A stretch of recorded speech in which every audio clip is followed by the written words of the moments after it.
Next, I will discuss about chemical burns. So by definition, chemical burns are the result of contact with acids, alkalis, and organic compounds. In addition to skin damage, eyes can be injured if splashed. Acids are found in the home and at work, and they include hydrochloric, oxalic, and hydrofluoric acid. Alkali burns can be more difficult to manage than acid burns since alkalis adheres to tissue, causing protein hydrolysis and melting. Alkalis are found in cement, oven and drain cleaners, and heavy industrial cleaners. Organic compounds, including phenols or chemical disinfectants, and petroleum products such as creosote and gasoline, produce contact burns and systemic toxicity.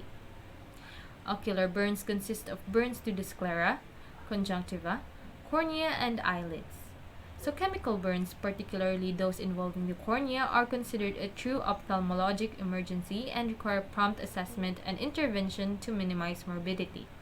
Chemical burns are often bilateral and frequently result in devastating vision loss.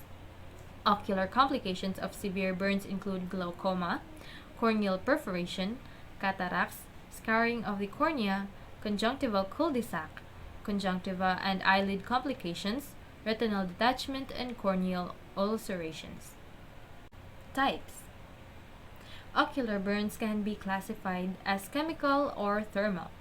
Chemical burns occur far more commonly and can be divided into two major categories: burns secondary to alkali substances or those resulting from acid exposure.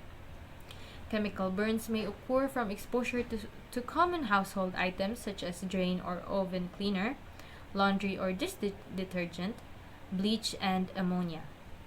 Injuries also occur with industrial exposures to substances such as fertilizers, industrial acids, lye, lime, and cement. Exposures are primarily accidental and result from direct ocular transfer from fingers, splash, or spray. Alkali injuries. Alkali injuries occur more frequently and are more severe than acid injuries. Alkalis penetrate more readily into the eye compared with acids, damaging the stroma and endothelium, as well as intraocular structures such as the iris, lens, and ciliary body. Common cause of alkali injury include ammonia, lye, lime, potassium hydroxide, and magnesium hydroxide. So lime found in cement and plaster is the most common cause of alkali injury.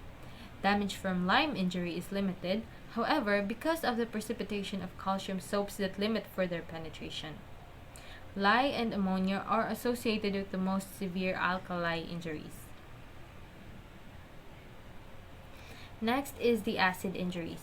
So acids cause superficial damage but generally cause less severe ocular injury than alkalis, as the immediate precipitation of epithelial proteins offer some protection by acting as a barrier to intraocular penetration. Very strong or concentrated acids, however, can penetrate the eye just as readily as alkaline solutions. Sulfuric, sulfurous, hydrochloric, nitric, acetic, formic, and hydrofluoric acids are frequent causes of acid burns.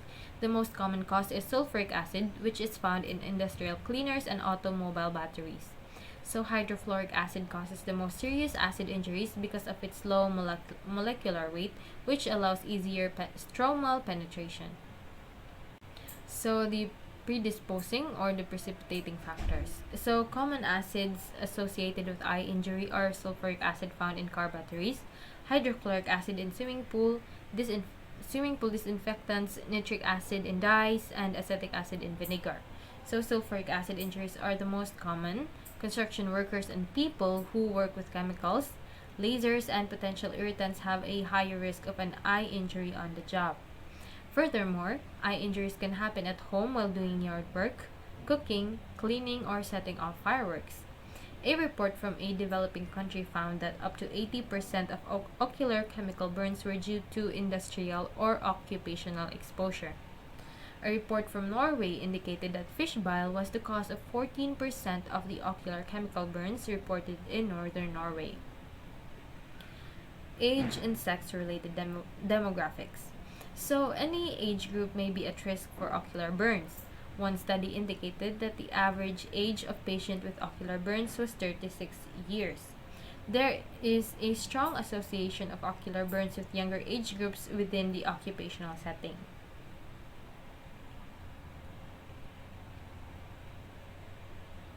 Next, ocular burns are more common in males than in females. This difference probably reflects the male predominance in the industrial occupations at highest risk for ocular injuries, such as construction and mining. So here are the risk factors. So young males, which are 16 to 25 years old, working in industry represents two-thirds of the reported cases. So domestic accident also contribute. Household injuries with disinfectants and cleaning solutions are common amongst children. Hate crime, especially acid attacks, are on the rise, compounded by the ease of availability and low cost of some acids, such as sulfuric acid used in car batteries. Here is the pathophysiology of chemical burns. So, exogenous chemical to the eye and or adnexa, such as ammonia, sodium hydroxide, and lime are the most common alkalis chemical implicated. And next is sulfurous hydrofluoric, acetic, chromic, and hydrochloric acid are the most common acids implicated.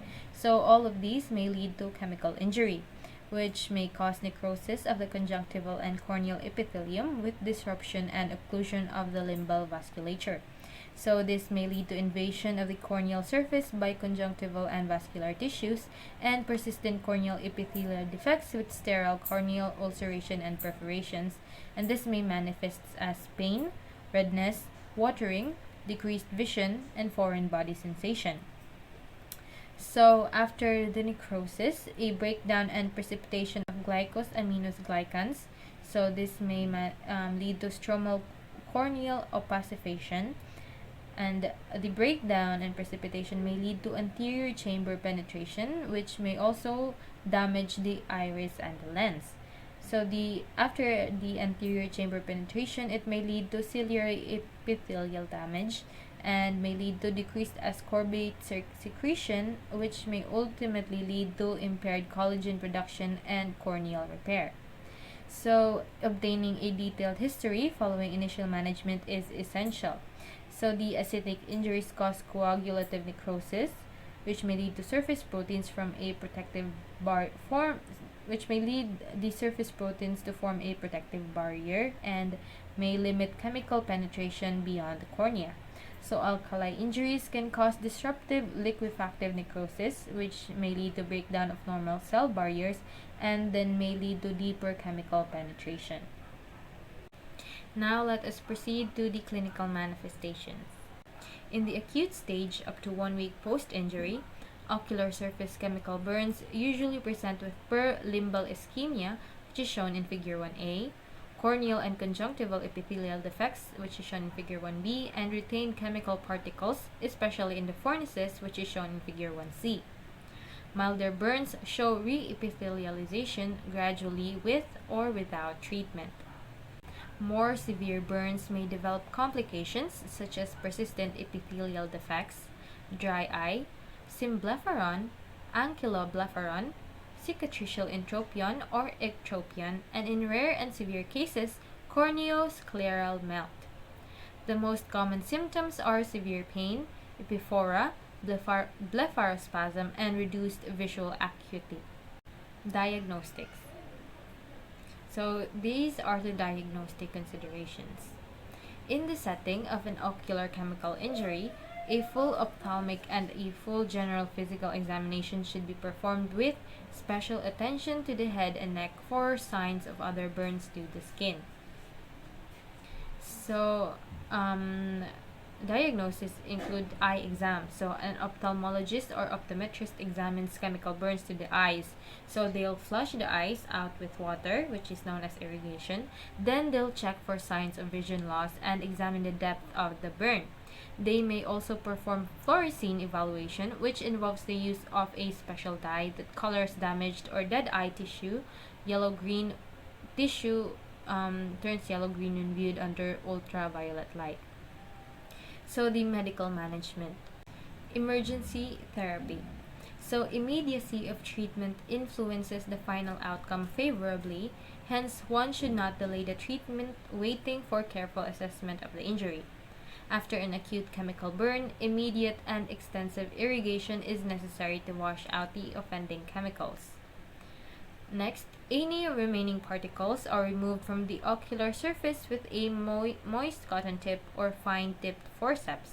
Successful first line management of eye burns and adequate training of non ophthalmological emergency teams are imperative to ensure the best possible outcomes.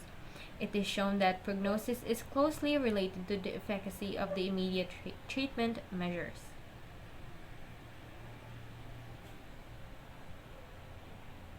Next is the acute phase treatment. The treatment plan largely depends on the examination findings.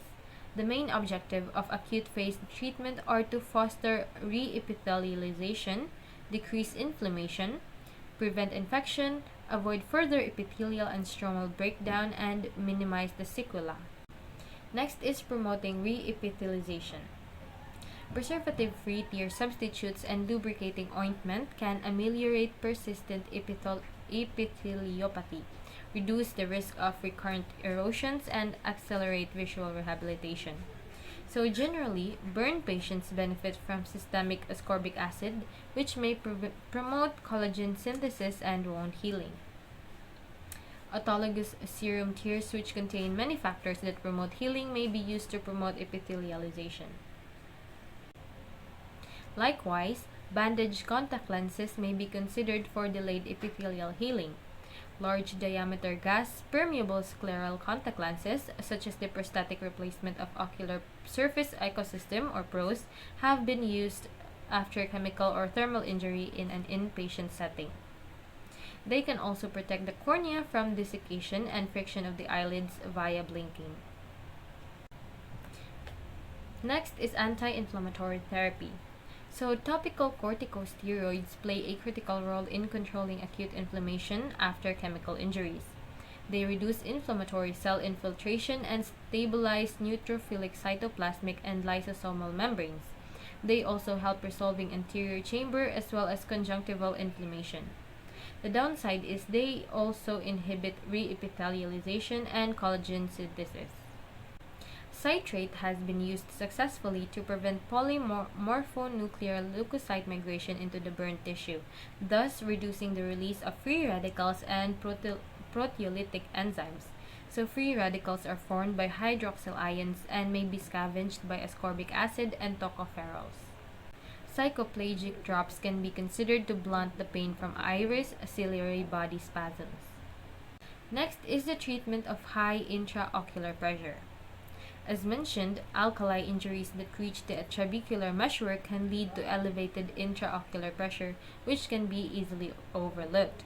To minimize toxicity to the epithelium, oral aqueous suppression is generally preferred over topical agents. Next is sequela prevention. So the ocular surface should be inspected daily for symblepharon formation. A symblepharon ring can be placed in the fornices to effectively prevent symblepharon formation. Corneal ulceration and melting tend to occur in the most severe injuries. So proteinase inhibitors, collagenase inhibitors, and especially tetracyclines were found to prevent corneal thinning in chemically burned corneas. Systemic tetracycline may also boost healing of persistent corneal epithelial defects. Next is the surgical management. So the primary intention of early surgery in the face of chemical ocular burn is to maintain the globe and promote reepithelialization. So surgical management starts with initial debridement of the necrotic material and continues with amniotic membrane transplantation and tectonic grafting if necessary. Late surgical interventions, on the other hand, are aimed at restoring the normal ocular surface anatomy and visual function. These include correcting eyelid abnormalities, management of glaucoma, limbal stem cell transplantation, and ultimately keratoplasty. Nursing management. Patient education. So, primary prevention and patient counseling on proper eye protection is essential because more than 90% of injuries can be avoided with the use of eye protection.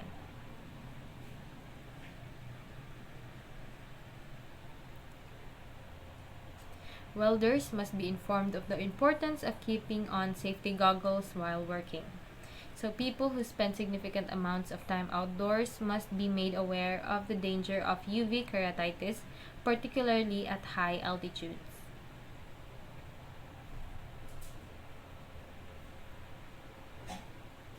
Workers in laboratories and other industrial fields are at risk. In the United States, the Occupational Safety and Health Administration, or the OSHA, mandates that eye wash stations are readily available in work environments. An estimated 90% of chemical eye injuries are avoidable, and it is essential to emphasize the importance of wearing safety glasses when working with hazardous materials or in hazardous situations. Children also sustain chemical burns most often when they are unsupervised. Therefore, it is critical to keep all hazardous home products in an area that is difficult for a child to access. Ocular pH measurement is essential in the evaluation of a chemical burn. No additional laboratory studies are warranted in cases of isolated ocular injury.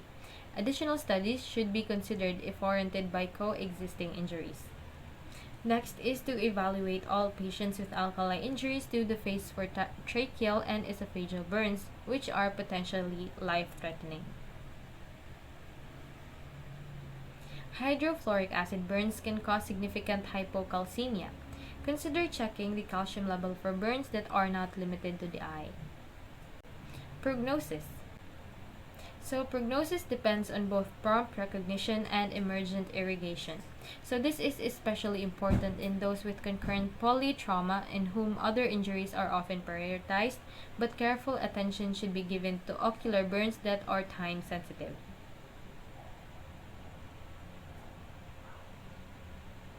The prognosis depends on the depth of the injury. Corneal burns are classified into 4 grades by the Roper-Hall scale as follows. Grade 1. Only corneal epithelial loss is present and no conjunctival ischemia is found. This means the prognosis is good. Grade 2. Some corneal edema and haze are present, but iris details is visible and the conjunctival ischemia affects less than 1/3 of the limbus. This means the prognosis is good. Grade 3. The cornea has significant haziness that obscure iris details, and limbal ischemia is 1/3 to 1/2 of the limbus. The prognosis is variable or guarded, and vision usually is impaired. Grade 4. The cornea is opaque with iris and pupil obscured, and limbal ischemia is greater than 1/2 of the limbus, with a possibility of globe perforation. This means the prognosis is poor.